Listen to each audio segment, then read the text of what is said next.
સ્થાનિક સ્વરાજ્યની ચૂંટણીનું બ્યુગલ ફૂંકાતા રાજકીય ગરમાવો શરૂ થયો છે। કોંગ્રેસ દ્વારા ભાજપ સામે 16 જેટલા ભ્રષ્ટાચારના આક્ષેપ સાથેની ચાર્જશીટ પોઠી તૈયાર કરાઈ છે।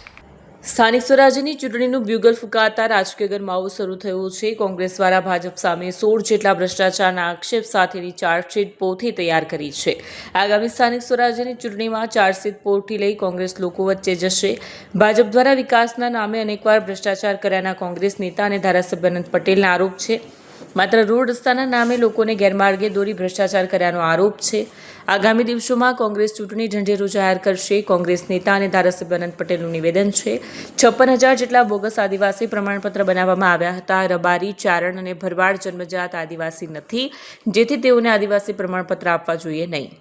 સુરતની સુરત બગાડનાર આ ભાજપના પાપ માટેની આજે પ્રેસ વાર્તા રાખી છે। એમાં ઉપસ્થિત સુરત શહેરના પ્રમુખ મારા મિત્ર એવા વિપુલભાઈ અને પૂર્વ વિરોધ પક્ષના નેતા એવા પ્રફુલભાઈ, આજે ખરેખર સુરતમાં આટલા વર્ષોથી જેમણે ભાજપની સરકારે અને ભાજપની મહાનગરપાલિકાએ જે રીતના ભ્રષ્ટાચારો કર્યા છે, કચરાની બાબતમાં હોય, એ કોઈપણ ગંદા પાણીની બાબતમાં હોય કે કોઈપણ શિક્ષણના મુદ્દે હોય, ટીપી સ્કીમના મુદ્દે હોય, દરેક મુદ્દે ભાજપે સુરતના લોકોની સાથે રહીને એમની સાથે ભ્રષ્ટાચાર કર્યો છે અને લોકોને ગુમરાહ કર્યા છે।